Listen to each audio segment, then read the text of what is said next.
Habang nasa cashier, chinichika lang ako ni Ate Diana tungkol sa isang customer daw na gusto niya ng sabunutan kanina dahil sinigawan na walang dahilan yung nag-cashier kanina. Ate, gusto ko bumalik sa pagtatrabaho. Work ka, Mami? Opo. Dito sa shop, nag-work ka naman dito ah. Hindi, oo, tumutulong ako dito pero kanina kasi nagbabasa ako ng diary ni Tito Joseph. Nakita ko may hiring sa Monteverde Corporation. Gusto ko i-try mag-apply ng secretary. Alam mo na, kilalang kumpanya yon. Baka sakaling malaki ang sweldo. Ikaw bahala. Okay naman sa akin kahit ano. Kahit nga hindi ka mag-work, that's fine. Pero sabihin mo muna kay Kuya, Levi, baka mamaya mag-hysterical na naman yun. Yeah, I plan to tell him naman. May updated resume ka ba? If meron, pwede kang matulungan ni Calvin. Calvin is her husband. Wala silang anak dahil baog si Kuya Calvin because of an accident years ago. Di pa sila magkakilala kaya naging fur parents na lang sila. Nag-aalaga sila ng 3 aso na tinuturing nilang mga anak nila. Sobrang bait din ni Kuya Calvin. Niregaluhan niya nga ng aso si Francine noon, kaso doon na rin namin pinaalaga sa kanila kasi nag-aalala ko baka mamatay. Hindi pa ready si Francine noon mag-alaga ng aso nung nasa 5 to 6 siya. Kahit ipasa na lang niya sa HR, ate. Ayoko namang makapasok dahil may backer ako. Sige, basta isend mo sa kanya. Sige po, meron naman akong updated kasi in-update ko yun kagabi. Tawagan mo muna si Kuya Levi mamaya bago mo isend ha. Baka mamaya hindi ka payagan ni Kuya eh. Opo, sabi ko at pinunch yung binili ng customer na dumating. Hi, welcome to Happy Hour Cafe. Magilo na ba ati ni Francine sa customer habang nakaupo siya sa high stool? You have such a cute assistant. Anak mo? Yes po, hyper lang po talaga siya. She's beautiful, like you. Hi little girl, ang ganda-ganda mo naman. Opo, kasi maganda po ang mommy ko. That's true though. Sinabi niya ng order na medyo may edad na ginang at pinunch ko yun lahat. What's your name? My name is Francine Mendez po. Ikaw po? Anak, I warned. No, that's fine. Nakaka-enjoy siyang kausap. I am Tiffany Claire Monteverde. It's nice meeting you, Francine. It's nice meeting you rin po, Ma'am Tiffany. I hope to see you next time. Okay po. Basta po ipapromise mo po na babalik-balik po tayo dito, ha? Of course, I will surely come back just to chat with you and see your beautiful face. I'll go now. See you next time. See you. Ingat po. Thank you. And you too. Nang matapos ang ilang oras sa shift ko sa coffee shop, umuwi na rin kami ni Francine. Puisit ka talaga, kuya. Bakit di ka nagsabi ngayon ka pala uuwi? May surprise bang sinasabi? Kahit na. Di sana sinundo ka namin ni Francine sa airport. Okay na yan, no? Babalik pa ako ng airport tas tatawagan ko kayo. Tapos susunduin niyo ako? Si kuya, byudo siya. Nakapangasawa siya ng Amerikana sa US.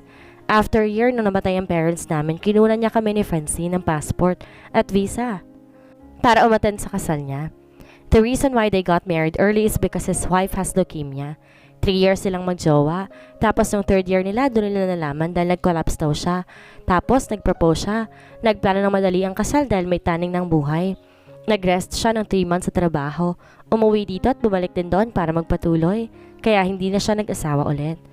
Anyways, kamusta yung ina-applyan mo? Naghihintay pa ako ng tawag kung po-proceed ako sa initial interview. Kahapon lang naman ako nag-assessment eh. Sure ka, kaya mo mag-work ha? Hindi ako pumayag para lang umiyak ka dahil sa hirap ng trabaho. Gusto ko ring makaipon para kay Francine. Gusto kong maibigay yung mga gusto niya dahil anak ko siya. Oo na, oo na. Kaya ko namang ibigay ang pangailangan niyo eh. Kahit na, kuya.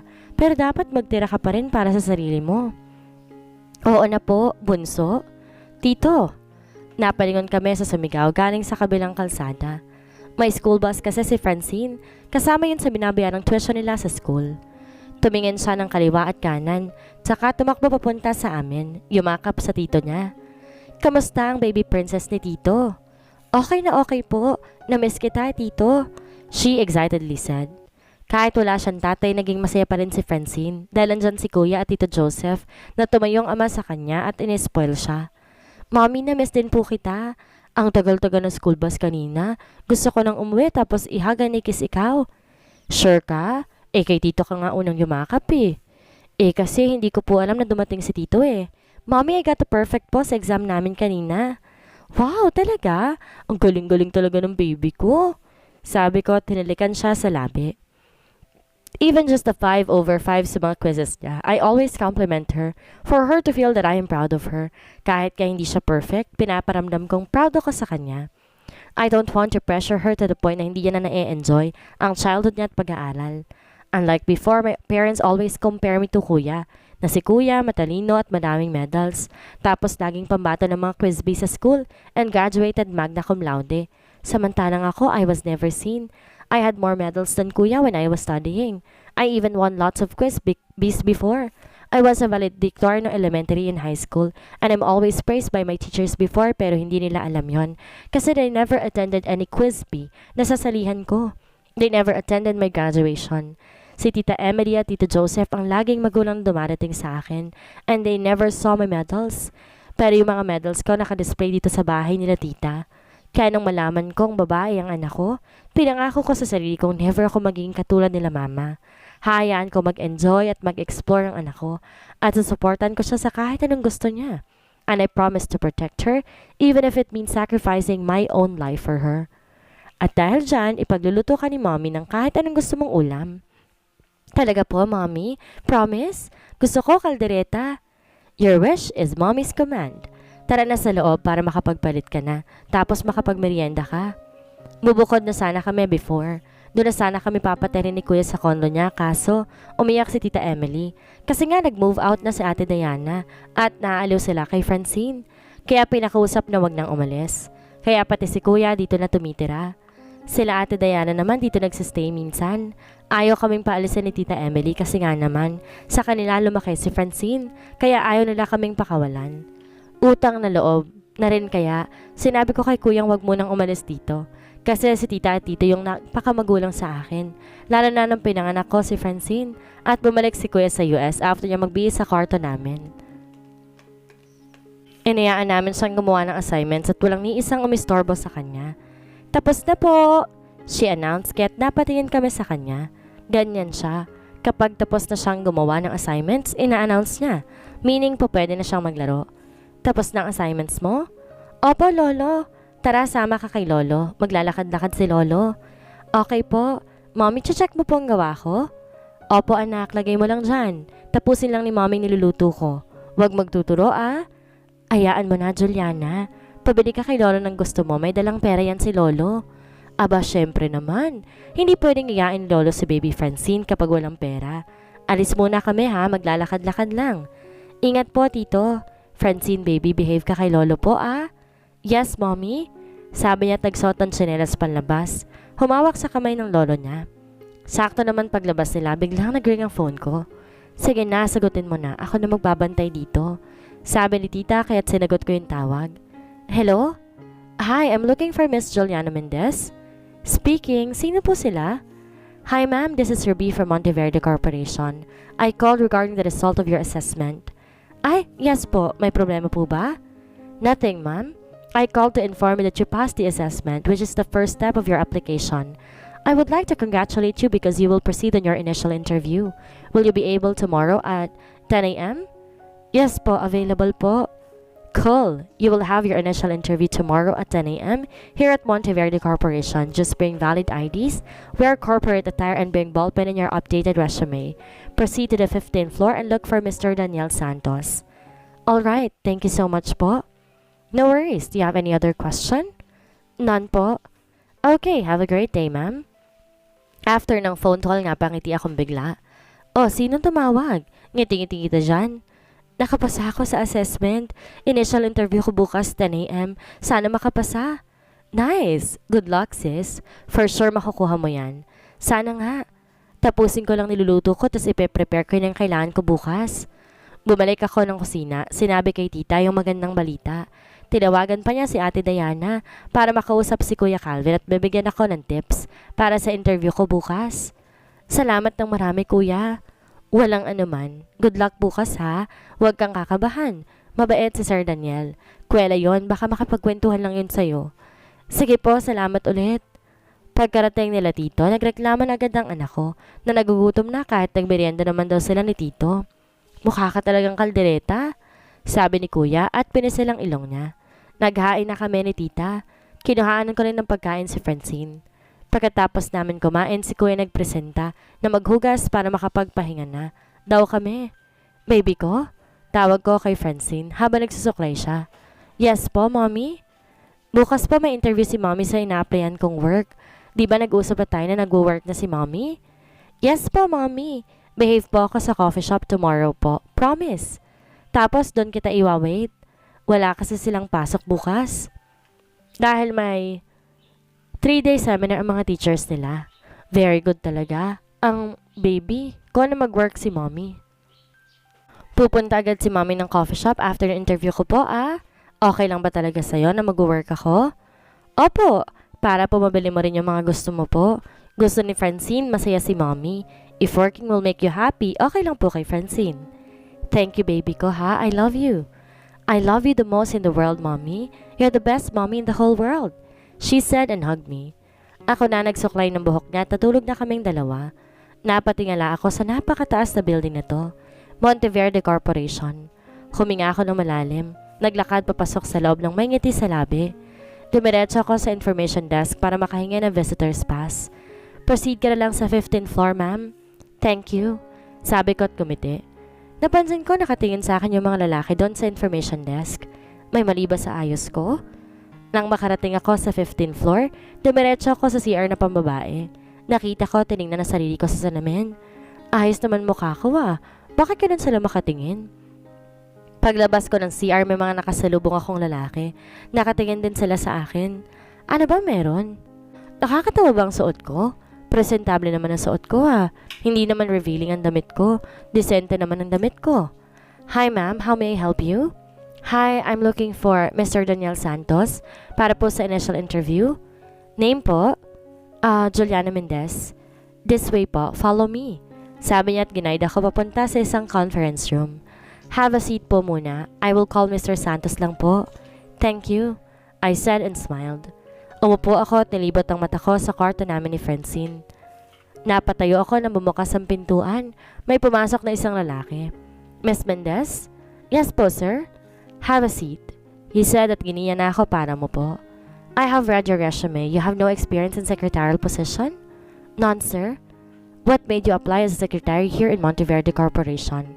Not that I'm belittling your credentials, but I just want to know your reason. I was a server in a fast food chain before, and I think it was obvious in my resume that I did not finish college. I want to challenge myself to a new role, and I happened to see the advertisement in the newspaper about the vacancy of secretarial position here in Monteverde Corporation. I may not have any experience, but I'm a fast learner and willing to work hard to be deserving for that role. I like your reason, You want to challenge yourself. Ngayon na ako nakarinig na nag-apply na secretary because they wanted to challenge themselves. Yung iba kasi they take secretary as a very lowly role. Wala naman po kasi ako ipagmamalaki para malitin ang kahit anong role sa isang trabaho. But may I know the reason kung bakit di ka nakatapos ng college? Ang ganda kasi ng background mo You are a valedictorian that describes how smart you are. And as per your assessment, you got 50 over 50, while the others only got 40 to 45. Family problem po. As much as possible, I don't want people to know na may anak ako. Not because kinakahiya ko yon, but because I don't want how the society works. I don't want Francine's world to be toxic like how it was to me. Kung kailan ko itago ang anak ko sa mundo just for her to have a peaceful life, I will do it. Oh, I see. Alright. Can you wait for 10 to 15 minutes while I review your application? I'll be back para sabihin ko sa'yo kung uuwi ka or you will proceed to the final interview. Yes, sir. I said and smiled. After 15 minutes, bumalik nga siya at may hawak na ballpen at papel. Miss Mendez, follow me. Agad akong tumayo at sumunod sa kanya. Okay, you passed the initial interview so I will endorse you to your final interview which is with the CEO kasi siya magiging amo mo. Kinabahan naman ako doon. Shit, paano kapag bumagsak ako? Di ba yung mga CEO, yung mga matatanda na matataba, tapos stricto, tapos yung iba manyak? Kinabahan akong bigla. Good morning, sir. Hi, good morning, Miss Mendez. She is Rose. The current secretary ang papalitan mo kung matatanggap ka. Kasi babalik na siya as my secretary. Hello po, Juliana po. Hi, call me Rose. Nagdiretso kami sa isang malaking pinto at kumatok siya. Maxwell, man, you there? Come in. Dito pa lang, rinig ko na ang pagkastrikto ng boses ng magiging amo ko. Naku, baka mamaya bugahan ako ng tabako sa mukha. Kasi gano'n ang mga napapanood kong CEO eh. Mga matatandang tamad. Pinihit niya ang pinto at pumasok naman kami.